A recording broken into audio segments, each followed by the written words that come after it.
Today's book of the week, Healing the Hurt in Your Marriage by Dr. Gary and Barbara Rosberg.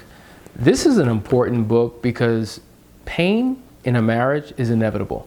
I think most people have the misconception that once they get married and say I do, they're supposed to ride off into the sunset and it's happily ever after and they're just supposed to get along for the rest of their days together.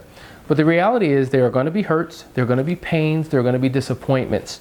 One of the interesting things that I read in this book, it says, why do two people who have committed to love each other for a lifetime sometimes forget each other, ignore each other, turn on each other? Because every marriage is made up of two imperfect people who are sometimes thoughtless, insensitive, unkind, and downright selfish.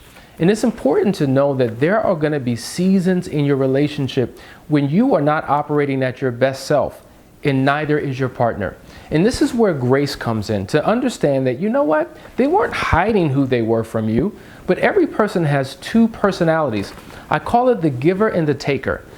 Usually in the beginning of a relationship, when you're in love, that's when the giver part of you comes out. And that is the person who's willing to do anything to benefit their partner, even if it doesn't personally benefit them. But at some point in the relationship, the taker rises up. And the taker says, I'm willing to do whatever it takes to benefit me, even if it doesn't benefit my partner. And sometimes when the giver and the taker are operating in its full expression, it can have both positive and negative implications in the relationship. And so what happens is disappointment sets in. And so it's important that you begin to communicate and learn how to negotiate through certain challenges in your relationship, knowing how to resolve certain conflicts, because if you don't have those skill sets, what happens is it's going to have a negative impact on your emotional state.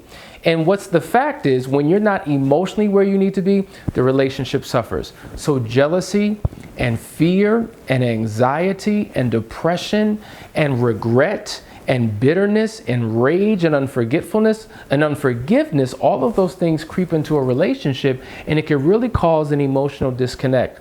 So while you're on the path to fulfillment, or at least attempting to get there, sometimes you're trying to figure out, how do I get back off of the road of recovery? So you need to recover first in order to take the relationship to the next level. And so the reality is, when you begin to seek help for your relationship, whether it be reading a book, going to a seminar, taking a marriage class, getting counseling, whatever it takes, you've got to be able to heal these hurts, because you may not have enough within yourself to be able to know exactly what to do to heal. So we're talking about the emotional management of yourself as an individual, controlling your thought process, and healing your heart. What we have found is that when you've experienced constant hurt and disappointment in a relationship, it almost hardens your heart. And so we have become hard-hearted instead of tender-hearted. And it's important that your heart become pliable, so that God can begin to heal you, so that your partner can begin to show up in ways that you receive the expressions of love and accountability that they offer you, so that the relationship moves in a forward direction. So if you really want to know how to overcome these issues, how to overcome these emotions, and really heal the hurt that you've been going through in your relationship, I highly recommend that you get this book today, Healing the Hurt in Your Marriage. Make this a part of your book collection. It'll save your life and change your marriage.